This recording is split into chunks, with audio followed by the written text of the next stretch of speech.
Hello viewers, আশা রাখি সবাই ভালো আছেন। চলে আসলাম আজকে আমরা নতুন আরেকটি ভিডিও নিয়ে আলোচনা করতে। আজকে আমরা বেসিক্যালি আলোচনা করব ব্যাংক সেক্টরের শেয়ারগুলো কেমন হতে পারে।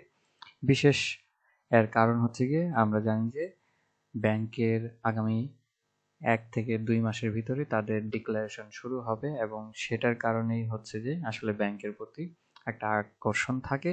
তারই প্রেক্ষিতে আসলে এই মুহূর্তে ব্যাংক সেক্টর নিয়ে আমাদের আলোচনা করা।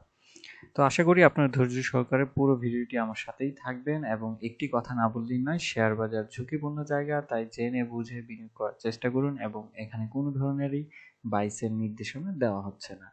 চলুন এবার আমরা মূল পর্বে শুরু করি। আমরা প্রথমত হচ্ছে ব্যাংক সেক্টরে ইন্ডেক্সটা নিয়ে একটু দেখার চেষ্টা করব। দেখেন, ব্যাংক কিন্তু গত বছরে একটা ডাউন ট্রেন্ড যে শুরু হয়েছিল সেই ধারাবাহিকতায় থেকে আমরা দেখতে পাই যে এখান থেকে বেসিক্যালি হচ্ছে যে আপনার নভেম্বরের পর থেকে একই জায়গায় ইন্ডেক্সটা ঘোরাফেরা করে। এরপরে যতবারই আমরা যদি আরএসআই, যদিও এখানে খুব আপ মুভমেন্ট দেখছি, কিন্তু অ্যাজ এ ব্যাংকিং ইন্ডেক্স হিসেবে খুব একটা মুভমেন্ট হয়নি।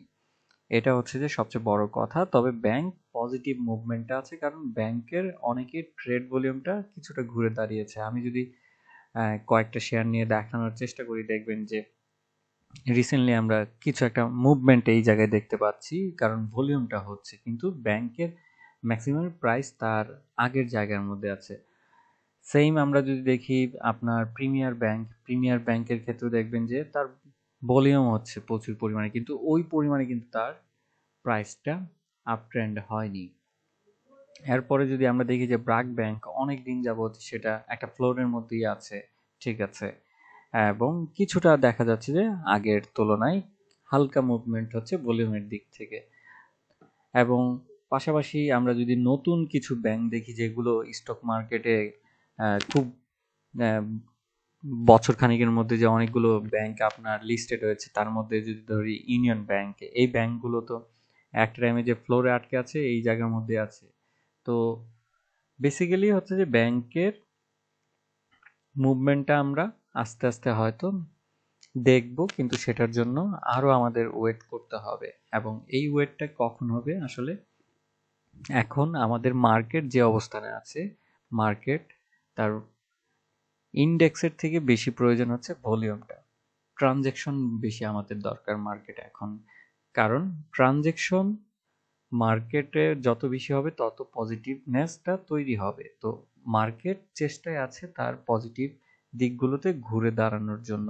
তো আমাদের যদি জানুয়ারির দিকটা দেখি, তাহলে দেখছি যে আমরা ট্রেডিংটা বেশি হচ্ছে এবং এটা মার্কেটের জন্য খুবই জরুরি। এই ট্রেডিংটা যত ডে বাই ডে বৃদ্ধি পাবে তত বেশি এমনিতেই সেক্টরগুলো আপনার আপ ট্রেন্ডের দিকে চলে আসবে। এবং সাধারণত জানি যে ব্যাংকগুলো যে একটা প্রাইসের মধ্যে আছে, সবচেয়ে ন্যূনতম প্রাইসের মধ্যে আছে, এবং পাশাপাশি হচ্ছে ব্যাংকের কিন্তু ভালো পরিমাণে ডিভিডেন্ড প্রোভাইড করে থাকে। যার কারণে দেখা যায় যে যারা স্মার্ট কিংবা লং টার্ম ইনভেস্টমেন্ট করতে আগ্রহী থাকে, তারা কিন্তু এখান থেকে কন্টিনিউ একটা ডিভিডেন্ড ভোগ করার চেষ্টায় থাকে। তো তারই প্রেক্ষিতে হচ্ছে যে আমার কাছে মনে হচ্ছে যে ব্যাংকগুলো আসলে যদি মুভমেন্ট হয়, সেটা আমরা হয়তো মার্চের দিকে গিয়ে এনে দেখতে পাবো। এবং পাশাপাশি আরেকটা জিনিস হচ্ছে যে যারা নতুন ব্যাংক এসেছে তাদের কিন্তু এবছর প্রফিট করার সম্ভাবনা বেশি আছে। এখন বলেন কিভাবে বেশি করার সম্ভাবনা? আসলে বেসিক্যালি হচ্ছে যে তারা যে আইপিও থেকে যে টাকাটা নেয়, তার একটা কিন্তু ভালো পার্সেন্টেজ হচ্ছে যে স্টক মার্কেটে ইনভেস্টমেন্ট করতে হয়। এক্সাম্পল হিসেবে আমি যদি ধরি ইউনিয়ন ব্যাংক, ইউনিয়ন ব্যাংক কিন্তু তার এই বছরের হচ্ছে গিয়ে জানুয়ারির মধ্যে তার আইপিওর একটা অংশ টাকা স্টক মার্কেটে সে এই ক্যাটাগরি শেয়ার কিনতে হবে। তো সে যে টাইমে কিনেছে, আমার কাছে মনে হচ্ছে যে অনেক লোয়েস্ট প্রাইসে অনেক ভালো ভালো স্টক কিনেছে, এবং তারই প্রেক্ষিতে মার্কেট যখন একটা ভাইব্রেন্ট তৈরি হবে এই বছরে, তখন হচ্ছে গিয়ে তার ইপিএসে একটা কিন্তু ভালো একটা গ্রোথ দেখতে পাবো। কারণ সে ইনভেস্টমেন্ট করেছে এখানে আসলে লং টার্মের জন্য, এবং তারই প্রেক্ষিতে হচ্ছে যে আমার কাছে মনে হচ্ছে যে তাদের এবছর ইপিএস গ্রোথটা ভালো হতে পারে, এটা আমার কাছে মনে হচ্ছে। বাট এটা নাও হতে পারে, জাস্ট এটা আমার প্রিডিকশন। এতে কেউ আকর্ষণ হয়ে কিংবা ইনফ্লেশন হয়ে নিয়ে এখান থেকে বাই সেল করবেন না, রিকোয়েস্ট।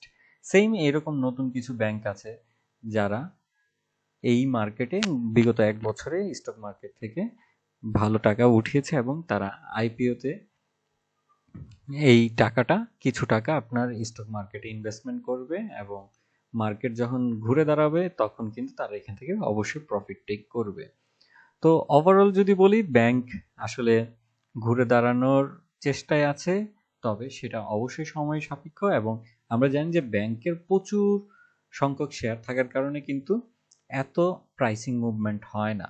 তো সেটা মাথায় খেয়াল থাকতে হবে। ব্যাংক আপনাকে আসলে প্রফিটটা কোন জায়গায় দিবে, হয়তো 3-4 টাকা প্রফিট হবে, দ্যাটস ইট। আর নয়তো হচ্ছে যে আপনাকে লং টার্মে ইনভেস্টমেন্ট করতে হবে, বছরকে বছর আপনি dividend, stock dividend, cash dividend খেয়ে একটা দীর্ঘমেয়াদে গিয়ে এনে ব্যাংক থেকে প্রফিট টেক করতে পারবেন ভালো পরিমাণে।